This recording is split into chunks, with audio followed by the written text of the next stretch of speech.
primary ignition. This is Star Wars. Look out! Core World News. You may fire when ready. From the bright center of the galaxy, I'm Rex Kondak, and you're listening to Core World News, your whole-net news service providing in-depth coverage of the latest stories from every sector of the galaxy. Now for your news segment rundown for February 2nd, 2023. 99 problems, but a bad batch ain't one. Kyber Crystal Comics Corner. We now go live to the CW newsroom to join your hosts for all the latest Star Wars news. All right, thank you very, very much, Grex. That was awesome, as always. Welcome, everyone, to another week of Core World News. We are streaming this on a Thursday night, and if you're listening to this on a podcast, you will get it. It'll post on Sunday night. That's what we're trying to do right here. Yeah. But it's great to be doing these things. The streams are starting to feel a little more normal to me. Before, not at all. It's just we're just podcasting here. We're just talking Star Wars, and that's what's important. Yeah, exactly. Transmitting. We're just Finally transmitting. Mm-hmm. Yeah, I know. It's just a little weird looking at us, and I'm like, oh, here we are. It's my T-shirt, my weird lights.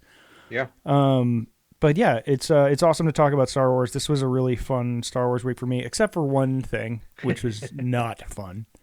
And that was learning that Jedi Survivor, the upcoming Respawn single-player video game, it has been postponed a month.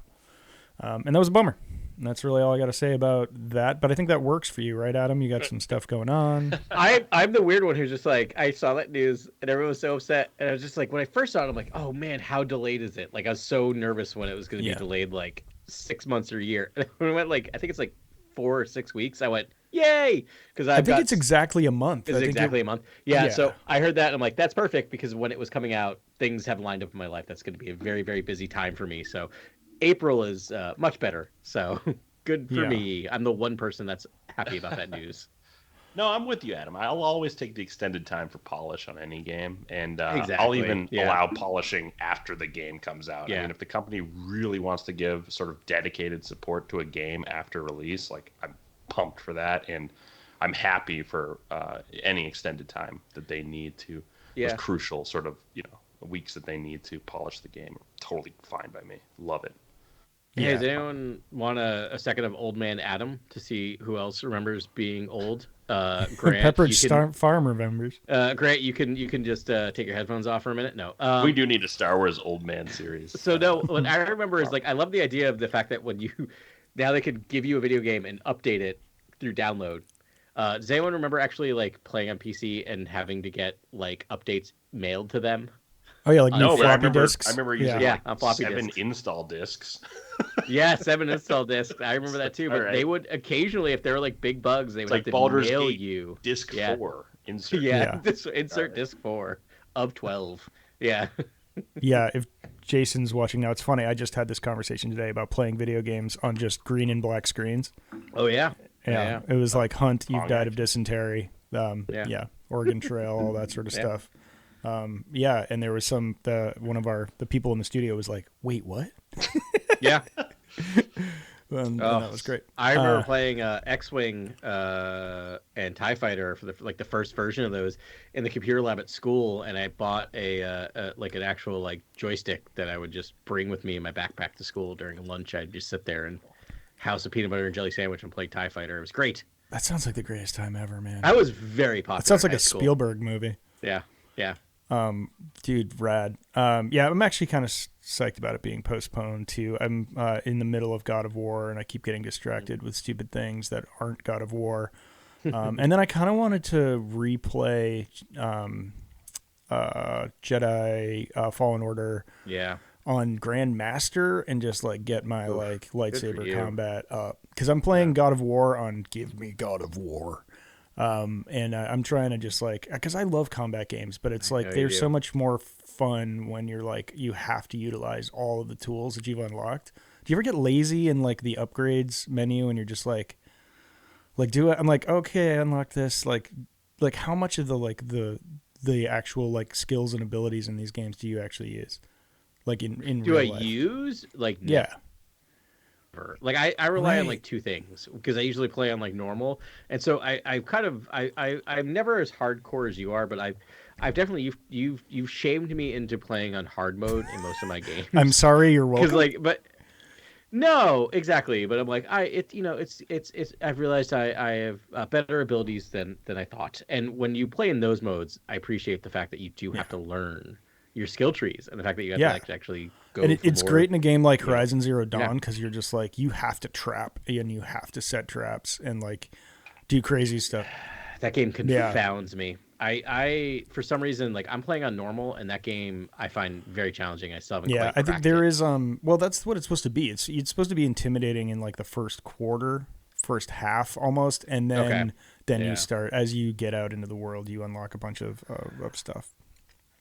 I'm a big fan of like changing, going up. I never go down, but going up challenging level as I progress through the game. Yeah. Does that make sense? So I usually start at normal, and as I get comfortable, I'm like, all right, now I feel good. Like I did it with like Ghost of Tsushima, which I was just like normal, and then it was getting boring, and I'm like, all right, let's up this a little bit, and then when it's boring again, up they it did again. their combat That's how I usually mechanics play so games. well in that game.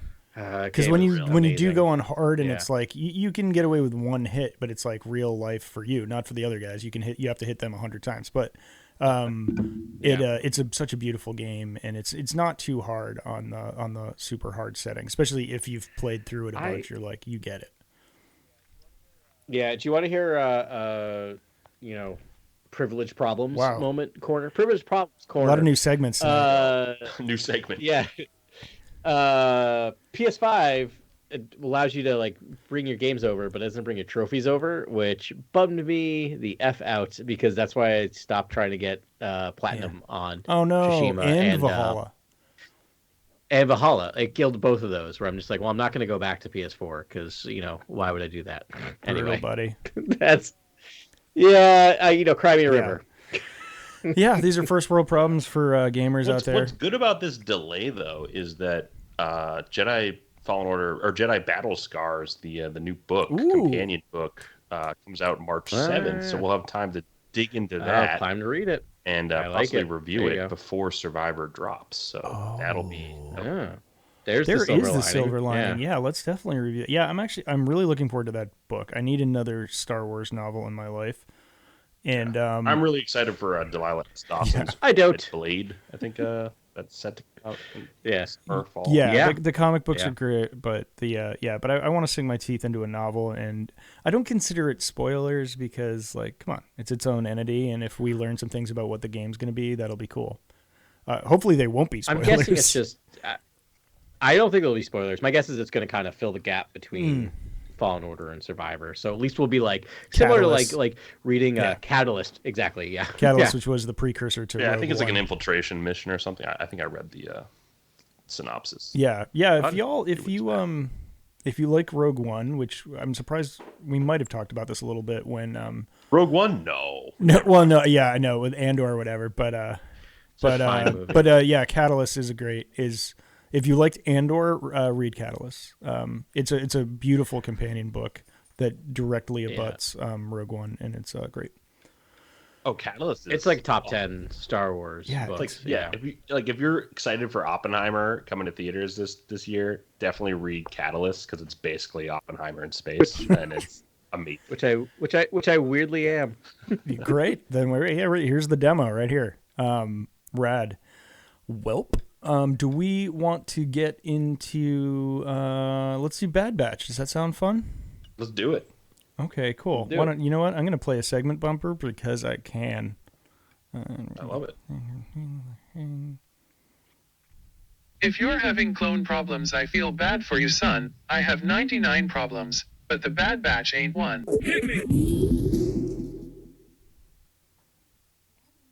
All right. So yes, this is the Bad Batch segment, and we're covering the Tribe, which is episode 6. I believe, Adam, you have a little synopsis of this episode. Yeah, let's do it. All right. As soon as my computer allows me to open my Word document or switch to my Word document.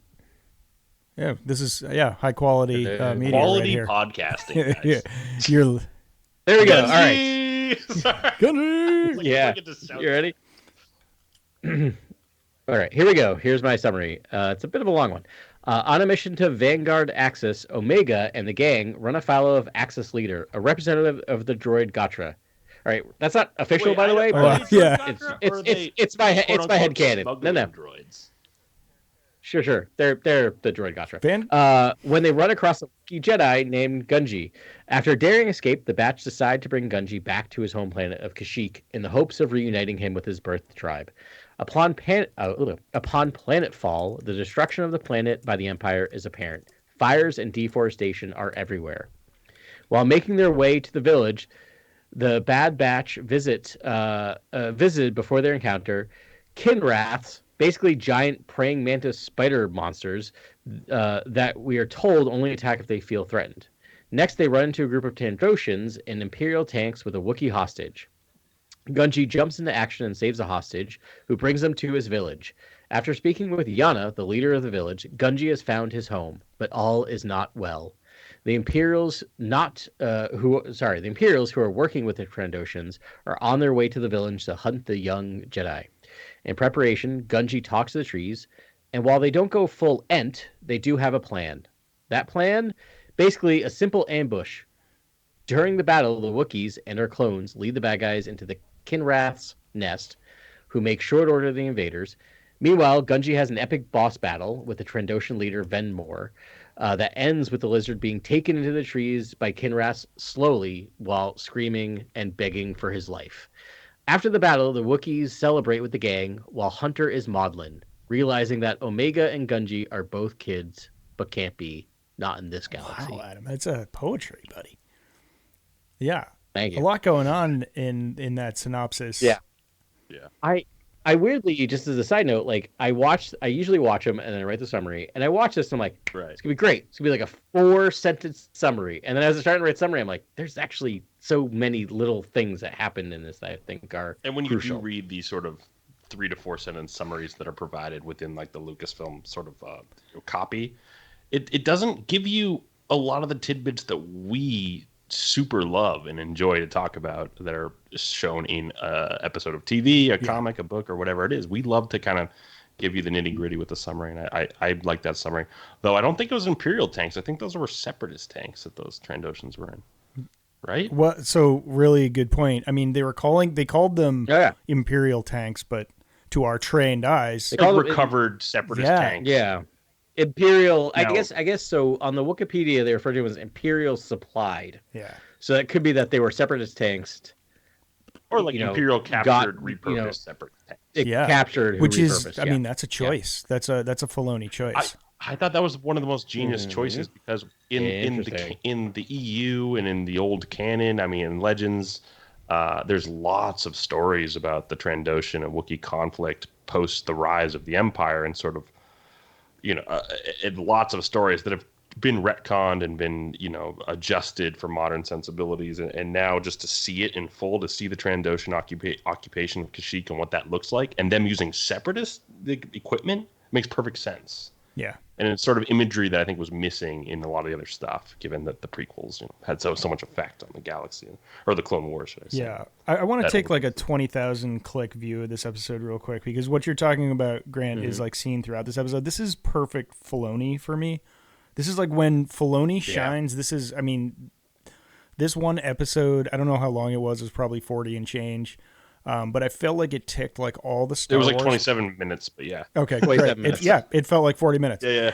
But it ticked all of the Star Wars boxes. And then really deep cuts and all the stuff that, I mean, yeah, I'm biased, but all the stuff that makes me happiest about Star Wars. You have like a bizarre space station with like a brand new group of droids, like a maybe a part of the droid Gatra, but they're the Vanguard Axis, right? So like just whatever. Yeah, don't worry about it. They're droid smugglers. They're doing all these things. There's a bunch of buried stuff in there, you got a Jedi, and I didn't realize how much I missed seeing a Jedi on screen until I saw G-Man himself, Gunji. But yeah, anyways, I just wanted to say that this is like my favorite. This is why like it's just more proof that Filoni gets it, and he does a bunch of wild stuff, and I don't always like. frequently sort of question it in my own mind, and I'm like, okay, yo, bro, you're pushing that, you're retconning this, you're doing like whatever, and then, but this is like Lucasian, peak Rebels too. Like some of the best Rebels episodes are like this. They just do. He knows how to perform a Star War, and I think this. I just love the heck out of this episode. Me too. It was so good. Yeah, and Elder Yanni, I think new favorite Wookiee. Like loving Elder Yanni coming through. Yeah, just looking different than the other Wookiees. Wookiees are known to be just strong and sort of intimidating, statured beings, and Elder Yanni is quite elderly and kind of hunched over and looks. Yeah, how old is an old Wookiee? Sweat. Like, are they like 900? Right? Like, they must. I bet they get up because there. I think like 100 years old is like still Chewie a kid for Wookiees. Yeah, I think Chewie's like 250 in the like original trilogy. So, yeah, you gotta figure at least 500. Would be my guess for that. There's one plot element I'd love to talk to you guys about, which is we know those smuggler droids were keeping Gunji for a buyer. I had the same question, bro. We get no information about this buyer other than there's a buyer. And do you guys have any ideas, any theories for who this buyer could be? Is it Palpatine's sort of dark circle at the top of the pyramid, like trying to harvest Jedi? Like, who do you guys think this could be, if anyone? So I'm so glad you asked this. I had the exact same question. I only got to rewatch it through the first like 15 minutes tonight, but I caught that part and I was like, wait a second. They're like, our buyer's going to pay a lot of money for this, or would have. I think it's the early stages of the Inquisitorius. Oh, interesting. Yeah, that's a good guess. Yeah, I think we'll pay for them and then we'll take them out, or we'll put them in Ember, like we saw. Yeah, either they put them in Amber or they try and indoctrinate them. And I think like young Jedi would probably are easy pickings for the Empire. That's so a good easier point. It's really interesting. Yeah, this idea of like how do you build your ranks, right? Yeah, and the young ones be like, the Jedi let you down. You were fooled. Like, there's so many angles you could go with younglings and Padawans.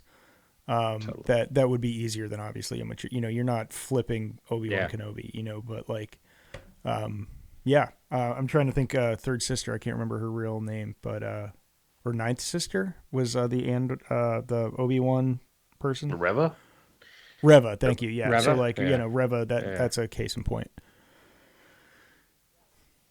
Yeah, I think this is that's a really good point. Like I can't think of anyone else. I mean, you could, I guess the only other possibility would be like on the other side, right? Like if the Path or the early version of the Path had it, but it just seems weird that they would like put it out to people like this who are then like torturing the Jedi. But it could be like, you the ends justify the means type of argument. But I think it's the Empire, right? Like it's just like we will have our hunters out there, but at the same time, we'll just put out there that any Jedi you find is worth X amount of money to us alive. And I think like that's one of our, we have the pillars of Star Wars if you listen back to our old episodes, and that's sort of where I love the why like I like Filoni and I know he's good is because I'm like, oh yeah, he does all of these things, and we file that under make the galaxy like honor what comes before but presage what comes after, always make the galaxy bigger is like one of my favorite pillars.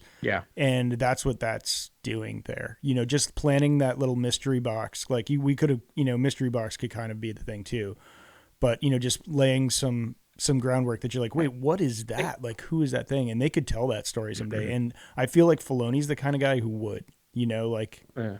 But it's also like, it's Star Wars, right? They could tell that story or not. And either way is fine, right? Like, that is not necessarily, like, you and I, like, we've all, I think, took that line and come up with possibilities. We all kind of landed on it's probably the Empire. It could be, and they could tell the story. It could be someone else, but it doesn't affect the story you're watching currently, which is my favorite thing about Star Wars. Is like I think that's why Star Wars, like like A New Hope just does it, where it's just like I remember again being a kid before the prequels, just sitting there like talking about what do you think the Clone Wars are? Like I remember being on playgrounds talking about that for hours. Yeah, and literally fun. for hours. Incredible. It's such an art to do that. It's why A New Hope still ranks so high in my Yeah. film list. It's just so good. Those It's scenes, the lore, those scenes right? that, if you imagine in a bubble, are like the greatest scenes ever. But when you look at it as a whole in the tapestry of Star Wars, they lose a little bit of their luster. But if you just think about A New Hope in a bubble, the scenes are incredible. Like the briefing scene, the Obi-Wan scene, like there's so many scenes that are just amazing. But those things don't affect the flow of the story or the importance of the story. That's always what's key to me. Is like there are 99.9% of people who watch Star Wars heard that line spoken by Obi-Wan and just went, okay, cool, just whatever. It didn't affect their brain, right? But they still love that. They still really enjoyed that movie. It was still like, I guarantee you, my parents, their first date was to Star Wars. They watched that movie. They loved that movie. I guarantee you, knowing my mother and father, they never once in their life thought about what the Clone Wars are. Yeah. They never thought about it, right? But they loved that. They loved the movie. It was a great, like, Friday night out for a date, right? And then meanwhile, they had a son who spent hours upon hours upon hours thinking about that one line in a movie. Watched the Clone Wars series like 7 times. Yeah.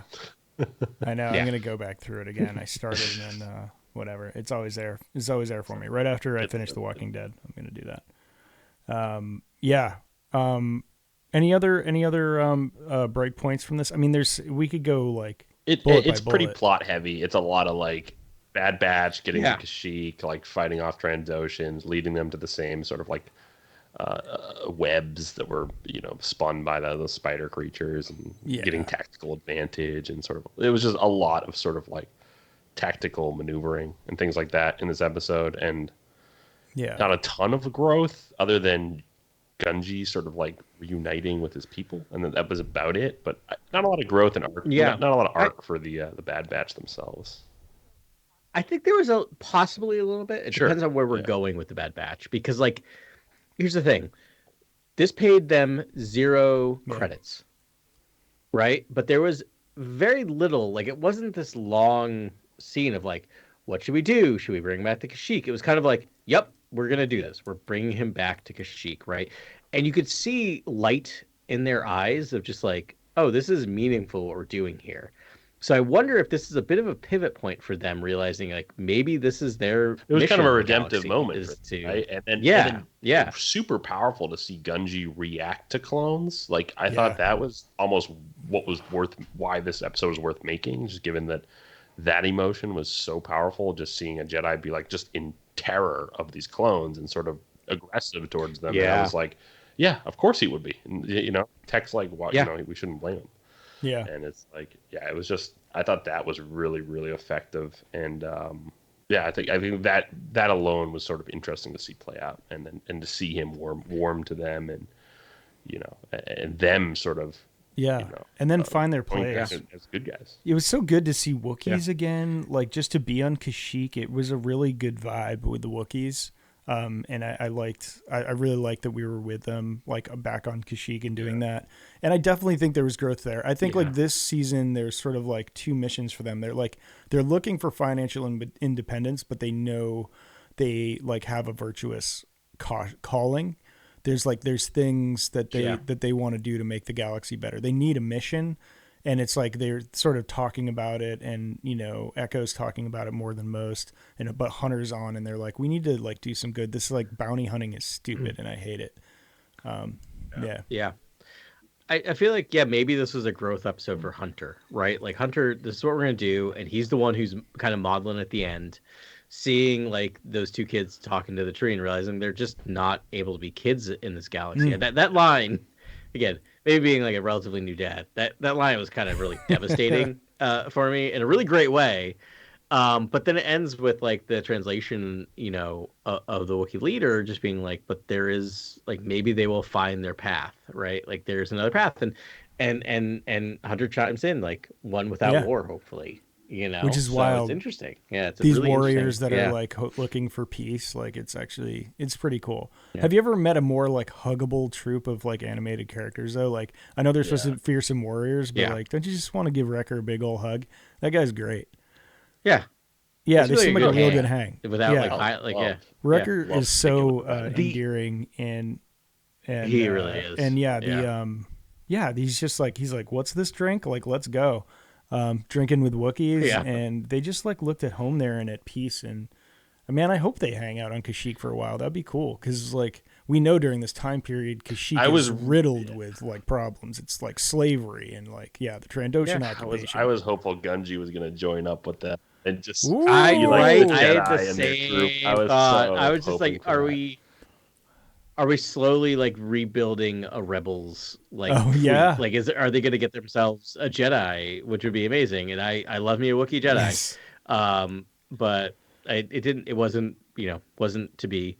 That being said, like this is 21 or so episodes since we've seen a Jedi in Bad Batch. Is that right? Like we saw just really at the very opening of the series, and then nothing, right? Until this episode. This is the first lightsaber we've seen, which is like that's restraint. In my book. For that was great. Series. Can we talk about Gungi a little more right now? Like, please. So if for those of you that haven't watched the Clone Wars, you should. And Gungi was seen in season 5, episodes 6 and 7, The Gathering and A Test of Strength, and it's 2 of my favorite Clone Wars episodes. We see him first go to Ilum. This was the definitive episode about going to Ilum that a lot of stuff came afterwards and mimicked it. And we see him find his crystal and his little cadre of younglings that he was with. And then we see him build his lightsaber. And, so I am the biggest lightsaber dork. I'm like about to drop $1,000 on lightsabers, out of just like, I don't know, retail therapy or something. I'm telling you, Porter Engel's lightsaber, whenever I can order that it's on. Throw my, like, get me a picture of it. I'll talk to someone and see if they can make it. Cause people are always looking to make crazy lightsabers. It's like hands down the coolest saber hilt I've ever seen. I can't wait to read it. Cool. I can't wait to. That's one that's been on the list. I'm going to read that one early. The Blade is that High Republic comic series. So, stoked on that. So, anyways, in that Test of Strength, they make their lightsabers, and Gungi's lightsaber is the coolest one made, and they go into a lot of detail about why he makes his lightsaber look the way it looks. That's just one of my favorite episodes. So he is already kind of a fan favorite. Already kind of one of my favorites, but a great weird pull, I think. If you're going to like pull a Jedi into the mix, Gungi is an awesome call, I think. There's also, what I like about it is it's hard to have a Jedi character in this era without your mind automatically going to, and then they were killed at some point in the future, right? It's super depressing. But at the same time, with how speciest the Empire is, there's a part of me that thinks like Gungi's still alive on Kashyyyk because they would assume that a Wookiee couldn't be a Jedi, right? Like you could see that in their mind, just assuming. That. It was. So I like to think he's still there, chilling out, or was, because it's a long time ago. But you know what I mean. And back to that Clone Wars episode, The Gathering. You get Hu Yang in that episode. Hu Yang, droid, sort of like who facilitates this sort of gathering of the Kyber crystals mission. We're going to see Hu Yang live action pretty soon. Yeah. I believe he's going to be in the Ahsoka series. What? This is one of the rumors? There is a live action Hu Yang in our future, guys. Oh my gosh.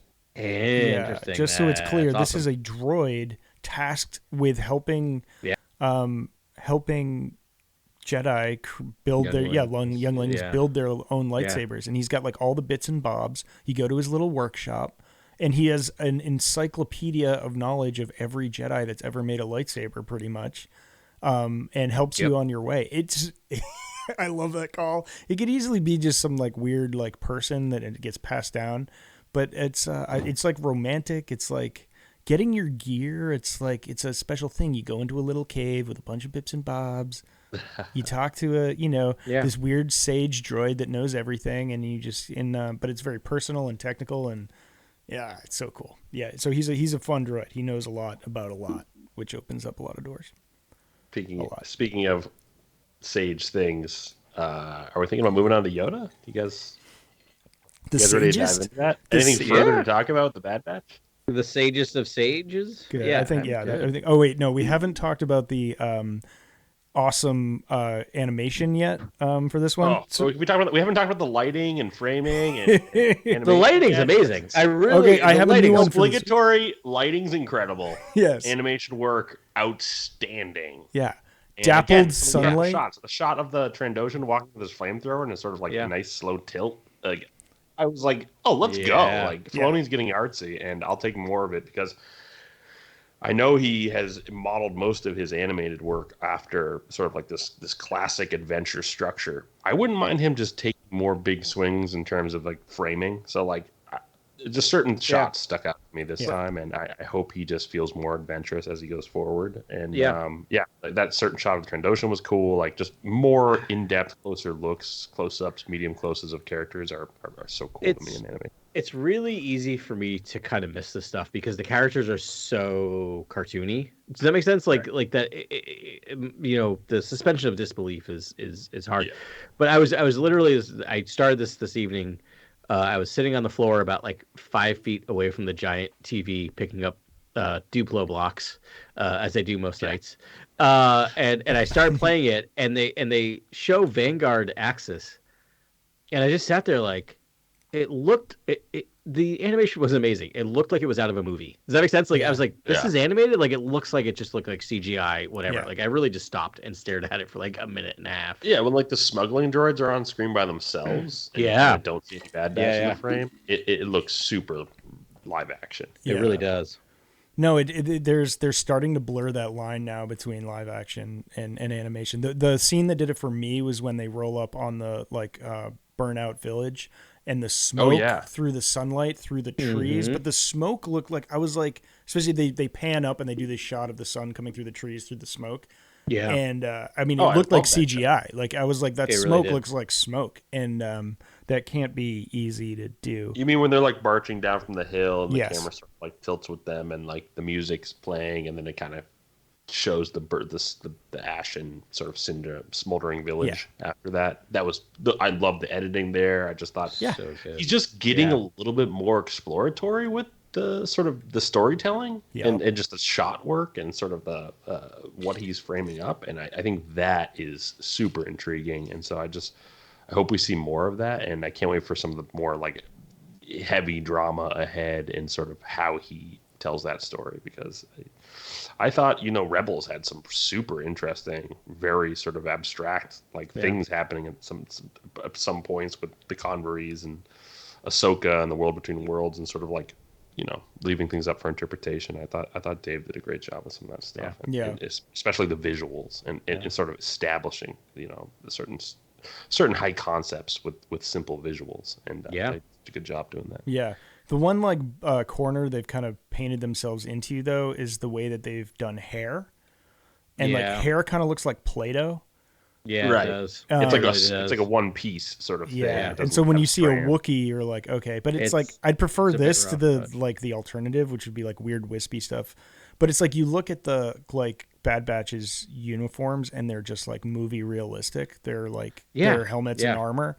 And then you look at Gungi, and I'm just hoping it doesn't start to clash in the future. But then, you look at Gungi, and he's just looks like a claymation Lego figure. I mean, he's really great, but it's I'm surprised we didn't get Wrecker arm wrestling a Wookiee in this episode. Okay.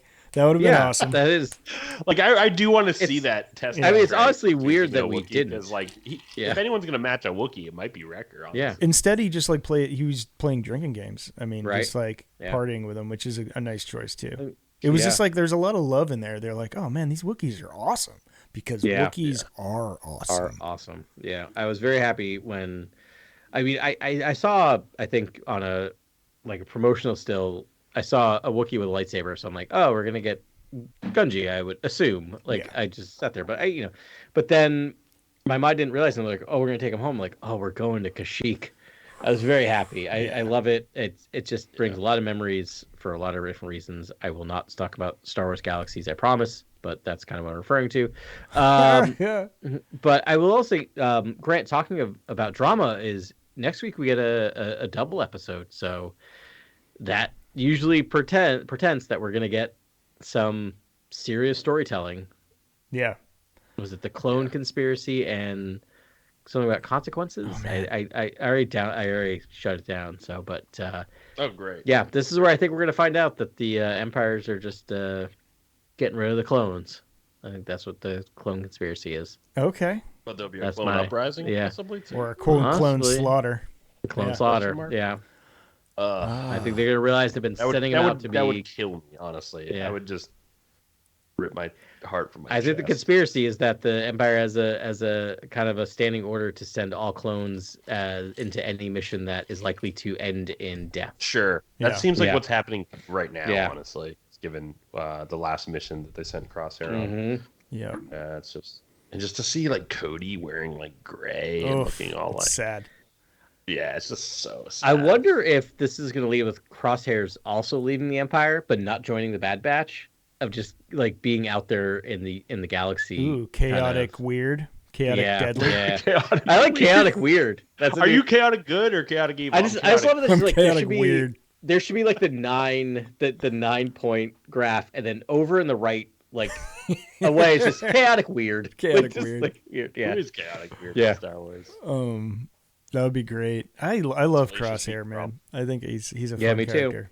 He's a great character. Yeah. When he's not murdering people in cold blood. Not a good hang, but a great character. yeah, tough He kind hang. of like Yeah. when you see action from the Bad Batch, you're like not really like you're not I would say impressed. When you watch like the Crosshair scenes, it's like whoa, Yeah. like this is Yeah. here for this all day. Okay. Why don't we Speaking of action, we got lots of action ahead in the 3 comics. That's we'll be right. discussing. There you go. We're about to- Good segue. We're about to talk about the comics, so that's when we play this little song right here. Kyber Crystal Comics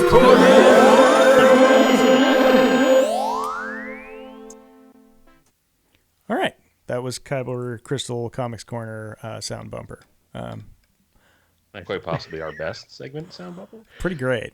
this is one of the first ones It's we pretty great. I composed for us. It's pure genius. It's an old, Yeah. it's a gold. Yeah, we're all singing on that one. Pretty great. okay. Oh no, it's just me singing on that one. I'm thinking about Yeah, That's just you. Reading Reading Raptar, I is us, because every time I hear it, I'm like, oh. Good times. Tone This deaf. week, Yeah. covering Yoda, Light and Life, written by cavanscott. Penciler is Nico Leone. Inker is Nico Leone. Artist Nico Leone. Joe Caramanga is the letterer. Colorist is Dono Sanchez Almara. Phil Noto did a lot of these covers.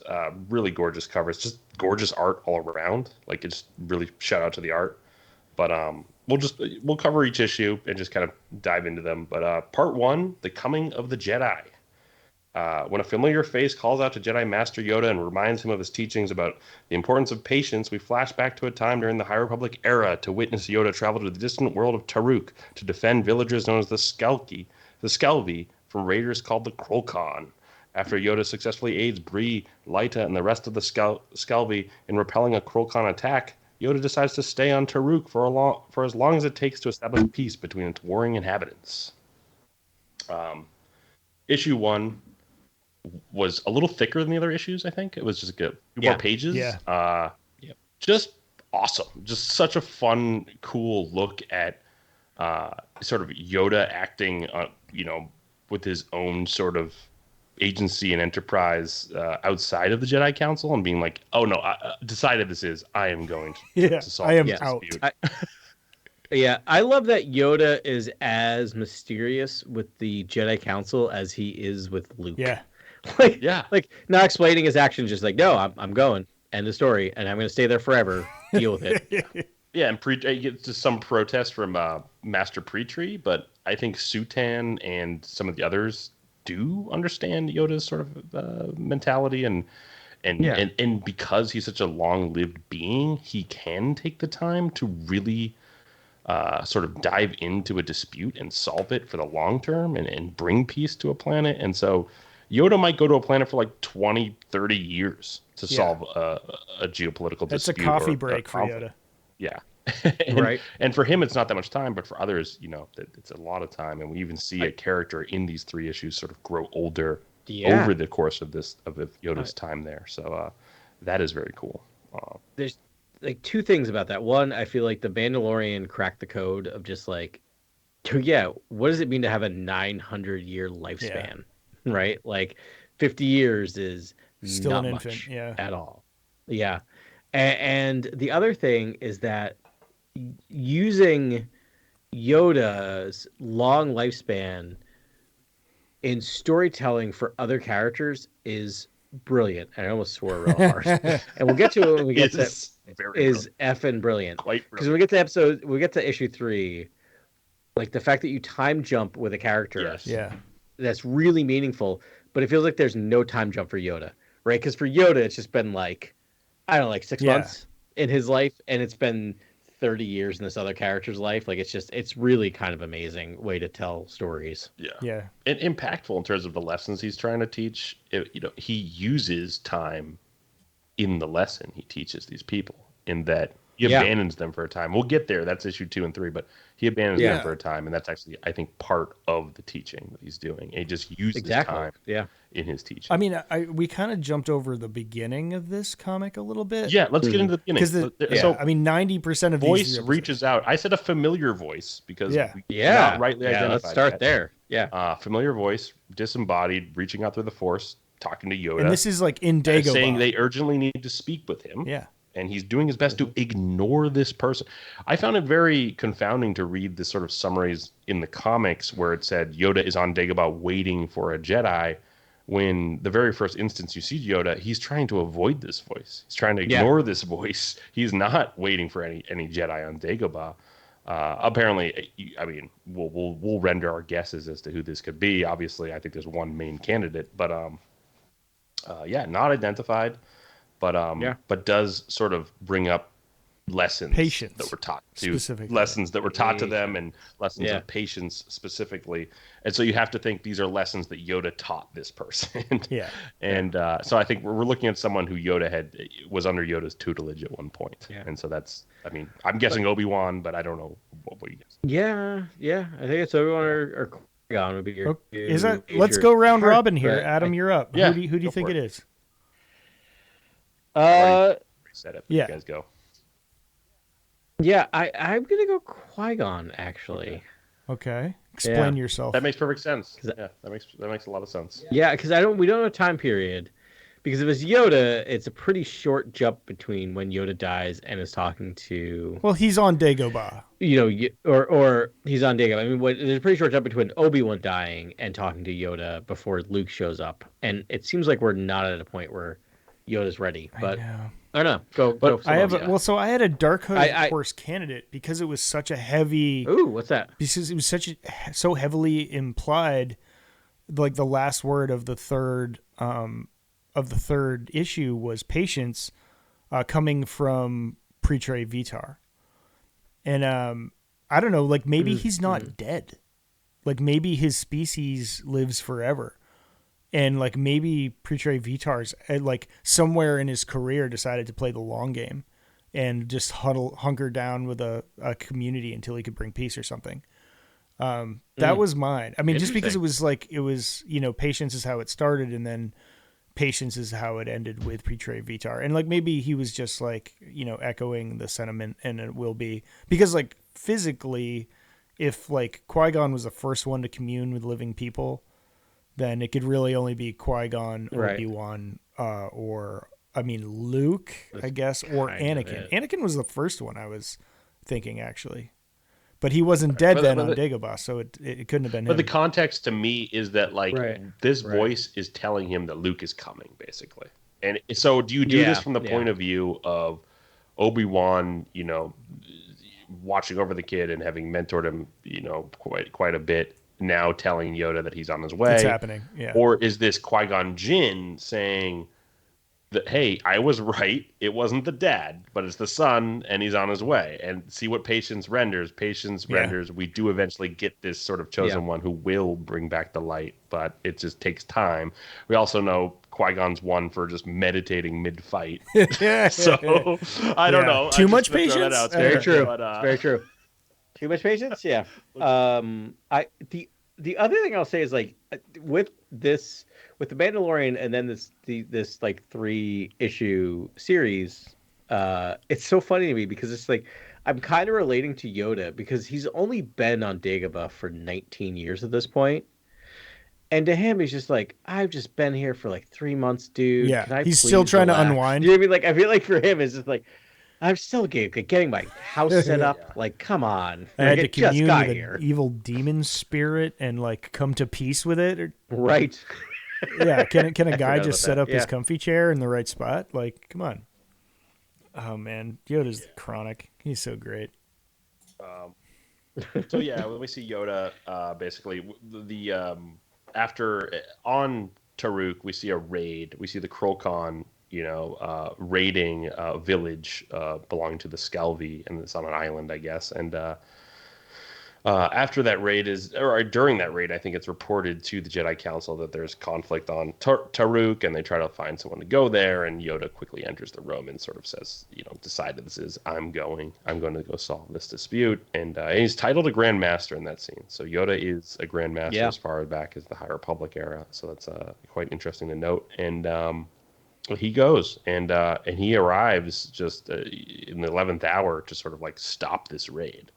And the imagery, just shout out to Nico Leone, and the imagery was just stunning. The fire and the sort of ruins and him running around and saving people and chopping up blasters and doing all these sweet moves. Like, it was just prime Yoda, like Apex Yoda. And so if you love sort of action and tasteful Yoda, not Yoda just flipping everywhere, but just really, really deliberate sort of frames and cool posturing and things like that. So really cool art.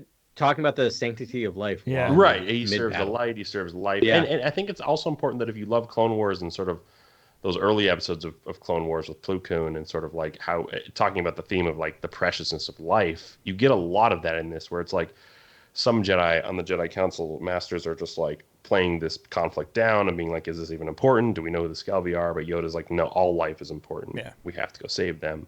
And mid-fight, he's like, I serve life, I serve the Force. And, light in life is more than just a saying. It seems to be what a lot of these Jedi believe in. And so, I think that's going to be the legacy of this arc in my mind. I think this defines what the Jedi are. It's like, because we see all these battles and taken as vignettes, it's like just the guys with the laser swords, cutting down the enemy and usually not actually taking life if they can help it. And you're just like, okay, but like this shows the full arc. It's like what he was doing was saving the people being attacked, knowing full well that like the people attacking them were people in need and were doing this not for a virtuous way, but out of desperation. And then playing the long game and being like, no, I just need to save the life here so that these people long enough for these people to recognize that our enemy is really our friend.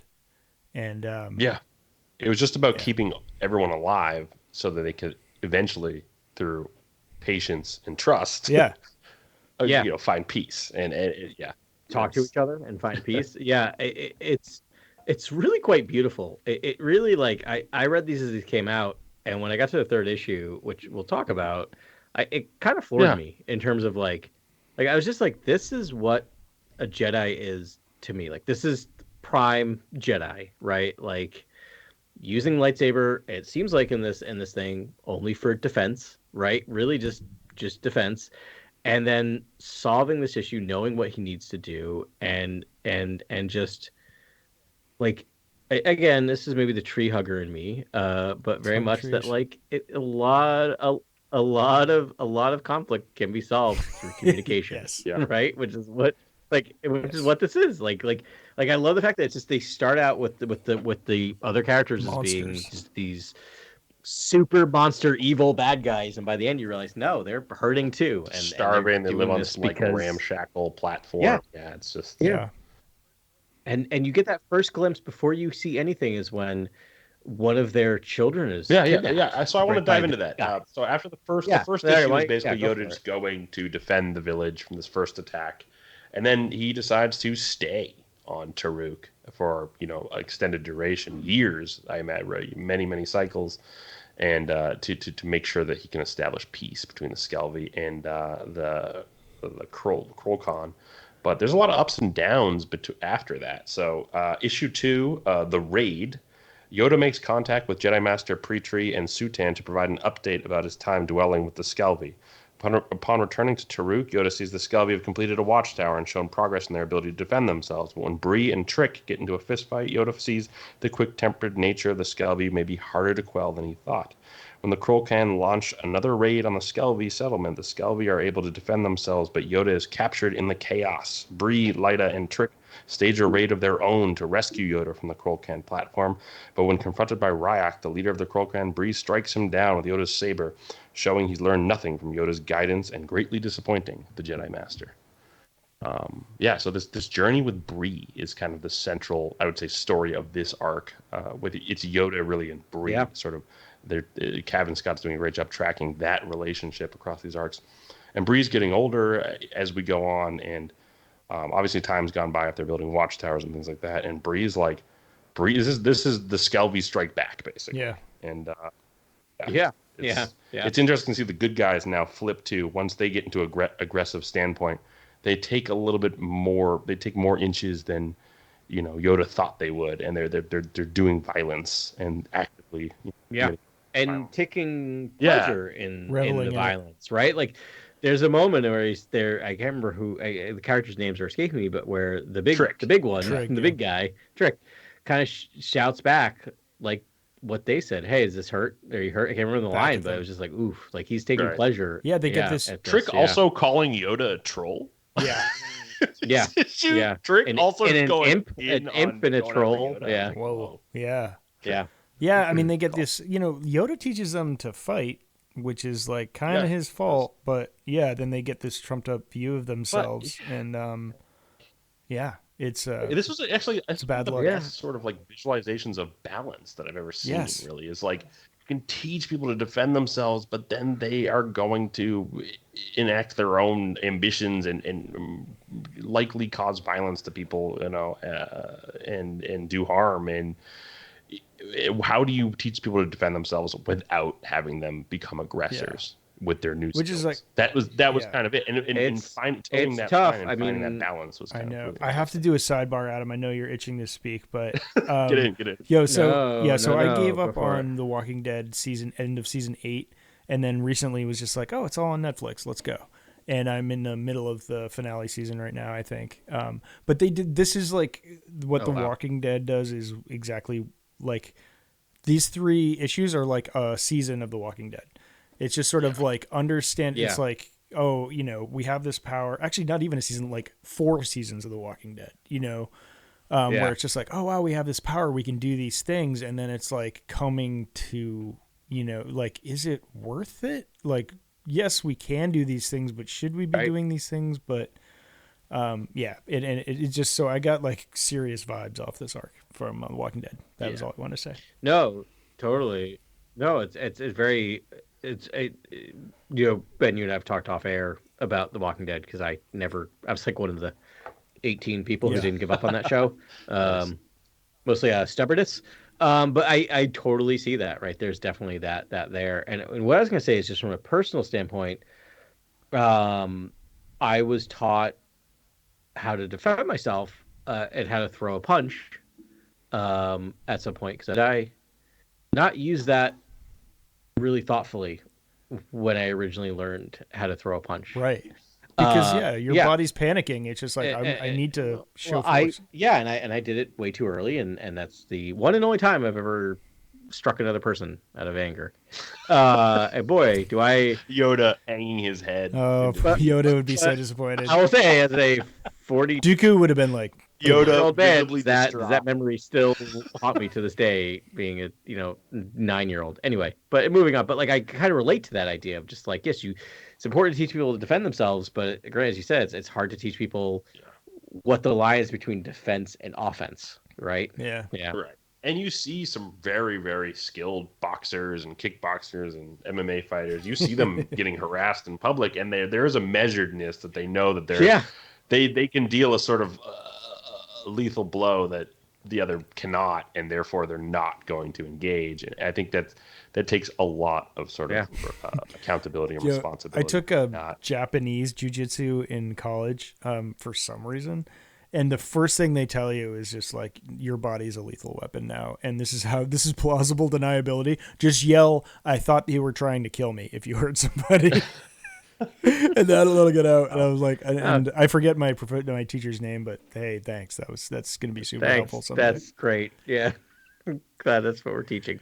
Yeah. Yeah, and speaking of a lethal weapon, in this second issue, we see Bree take Yoda's saber and just plunge it through Ryak's chest. It's heartbreaking in many ways. Yeah. Mostly to Ryak, but also to us as the readers. Yeah, and then Well, it was just like Yoda like ghosts after that, which is so harsh and perfect. Yeah. For like 20 years. So like 30 years. that's what I thought. I thought 20 years as well. That's kind of what I marked on my sheet here. Yeah. So after Bree, after they go and rescue Yoda from the Krolkon platform, they also kill Ryak, and Yoda, disappointed, leaves for like 20 years, and we jump to issue 3, part 3, Consequences. Many years after Bree has slain Ryak, and older Bree is now celebrated as a great warrior in the Skelvie village. Mm-hmm. We learn that Yoda sadly left Bree in the Skelvie after Bree killed the leader of the Krolkon and has been gone for many years. Tren, Bree's nephew, is one of the many Skelvie who look up to Bree as a hero and celebrate his legacy. Bree himself feels the guilt of failing Yoda, and when another Krolkon raid war party descends on the Skelvie village, Bree is overjoyed to see Yoda has returned and chooses defense over offense to send a message to his village. Annoyed Bree has failed to live up to his heroic image, Tren and his friends attack the Krolkon and kidnap a youngster. Bree convinces people to give the child back, and through patience and trust, peace is finally attained for the Skelvie and Krolkon. So that the final issue, you get to see so much growth. Again, just Cavanscott just crushing it with the character arcs and sort of like the development. Yeah. He's a legend, dude. He really is. And Bree just feels like a fully three-dimensional character at the end of these issues. Yep. I have a few other Yoda comics where Yoda goes to like, far and distant worlds and sort of meets new cultures and civilizations. And I don't see the same like just beautiful character development in those comics. Specifically one, I think, where he goes to like some stone rock world where he meets this like rock species. I don't know if you know what I'm talking about, but not a lot happens there. There's no one you can really attach yourself to and really feel any growth. Whereas Bree, I felt like there was wonderful growth with the native inhabitants of Taruk, which is great. I feel like in a lot of the previous Yoda that we've gotten, people are really good at writing Yoda-isms, but not really great at understanding Yoda's philosophy in action, and this feels like the truest Yoda I've seen in comic. Yeah, I think Yoda's Secret War is the comp I'm thinking of, and it's issues 26 to 30. It's a Jason Aaron comic, so obviously a master, but nothing. It just wasn't. It didn't hit like this comic. Like for some reason the native inhabitants were so fleshed out. I think that's part of it, right? Is we're seeing Yoda's teaching taking shape in others, right? Which is really who Yoda is. And like I love this for so many reasons, this issue, because I mean, one, it just shows the cycle of violence and what a cycle of violence is, right? Like just that Bree is being lauded as this champion even though he doesn't want to be, and how that inspires violence in others, right, through the kidnapping. But we see him break that cycle of violence, which I think is so powerful. And also, I don't think, does anyone die in this episode? Yeah, I mean, Rake dies. I don't think so. I think they break bread in this episode. In this issue? No one dies, no. In this issue, right? Like, that's my thing, is like, this is solved without anyone dying on either side. Bree chooses to like raise the fortifications or raise the shut the gates, and sort of like just chooses defense instead of, you imagine that in the past he'd probably tried to live up to his heroic image and just fought off the Krolkon, but with the Yoda returning, he's like, no, we're gonna do this right, and I'm gonna actually I'm gonna choose peace. I'm gonna choose defense. Yeah, it's wild that it took just Yoda's presence, and he was like, oh man, like to get the resonance of the meaning of the teachings of Yoda, and then it was there. But there's something to be said for you're a young teen, preteen, whatever in life, and then you're a man with children of your own, maybe, or old enough to. Can we talk about the sort of like abandonment tactic that Yoda deploys? I love it. Like, I do. It's ultimate non-violence. Super it's fascinating because it's so non-terrestrial. Like, it's such a foreign idea that someone can just leave for 20 years and come back. It hasn't been and come back no and talk time about, at all for hey, them, given that they have a super long lifespan, and like Yeah. it's a lot of time for you to reflect. Yeah. Basically, it's reflection time. It is, and it's like it has shaped Bree's life completely. Yeah, exactly. Yoda's leaving. Bree is transformed by this 20 years, basically, of reflection of failure and sort of. And I've never felt failure more than in this arc either. Where it's and then Yoda's just there and be like, and he's just like, he just shows, he's just there, standing there. Bree turns around and Yoda's like, "Hey, I've been practicing this." He plays that Teresa. That's it. That's all. Yeah. How's it going, buddy? How great is that scene when he shows he plays the instrument for Petrie? Yeah, he's like, yes, awful it is. We're talking about the wheel. Awful is like this. Garage or whatever that freaking location is. That's I hope comes back because holy crap.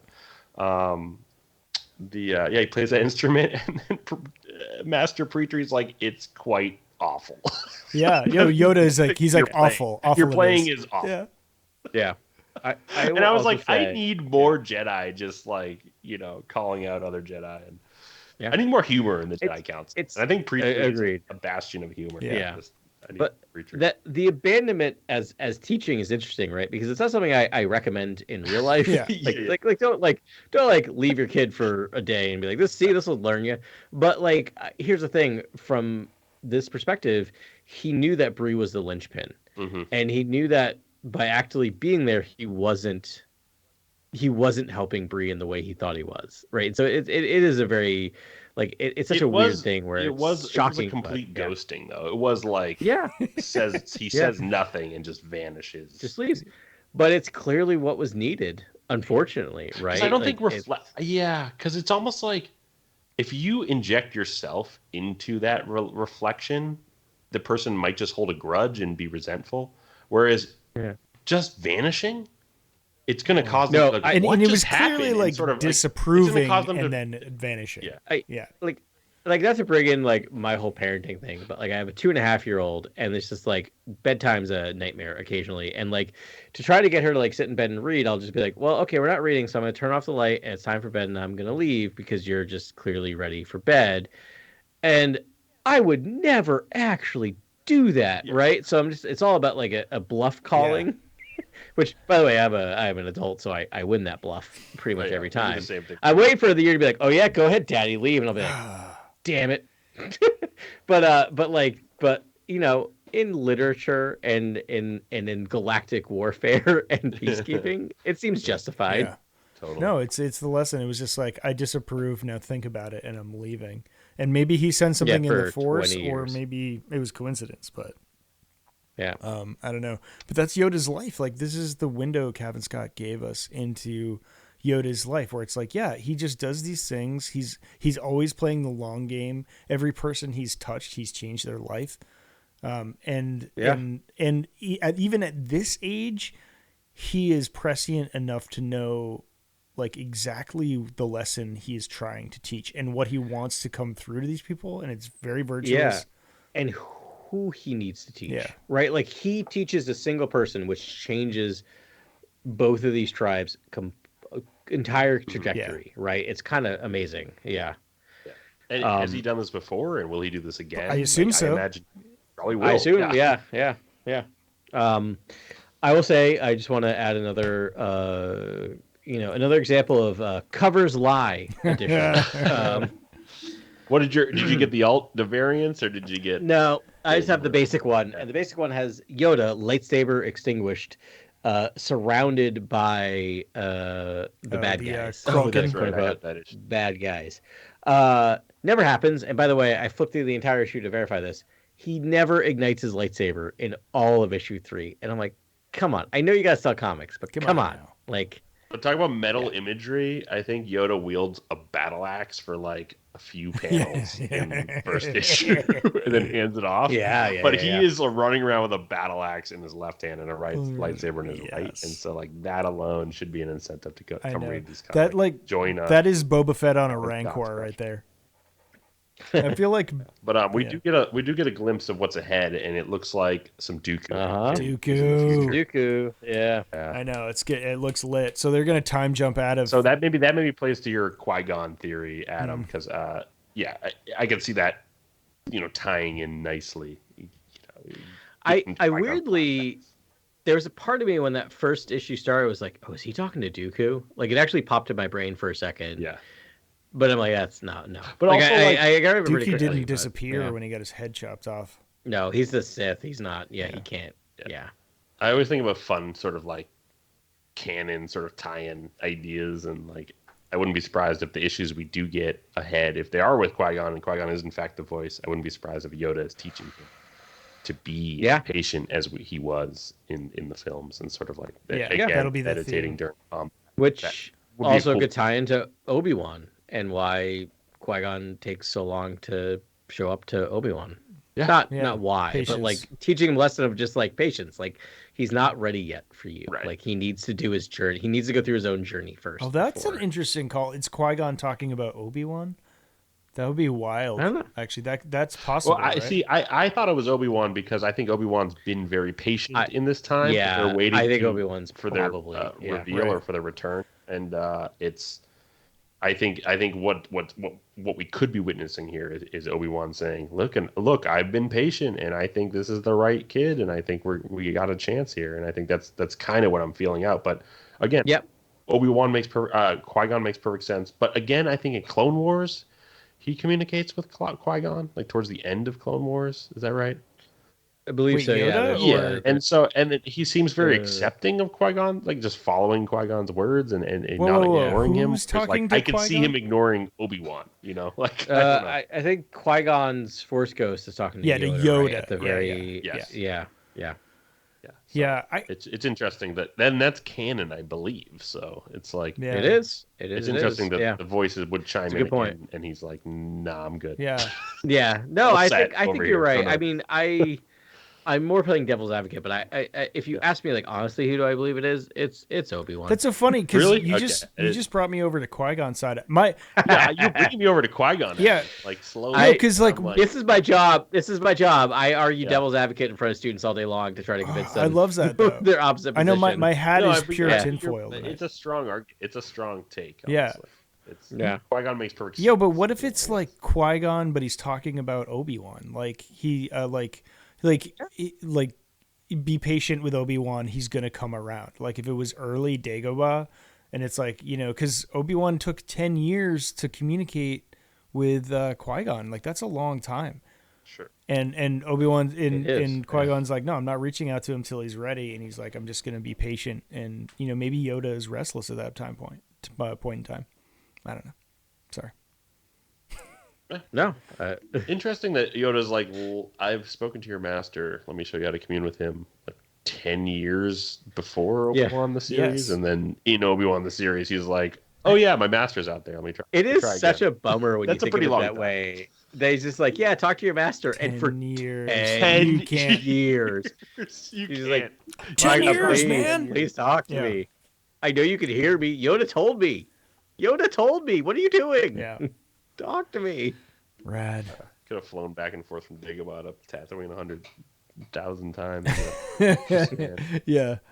Just like, what am I doing wrong here? What can I do better? Oh man, good times. Yeah, but great comics so far. Cannot wait to see what cavanscott got. It's so good. The rest of the series. Yeah. Pick the perfect writer for Yoda. He's just doing an incredible job. Yeah, this is a legendary comic. Already, I love it so much. Agreed. Right on. Well, that was it for this week, y'all. Good times. Lots of great content. We got a double episode of Bad Batch next week, which we will talk about. And I think that's going to be it. Maybe some news will pop up. Maybe it won't. We'll see how it goes. But if you're listening or watching, thanks so much. And we'll talk to you next week.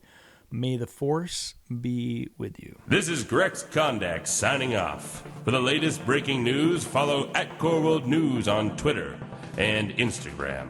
Thank you and good night. Remember, the Force will be with you, always.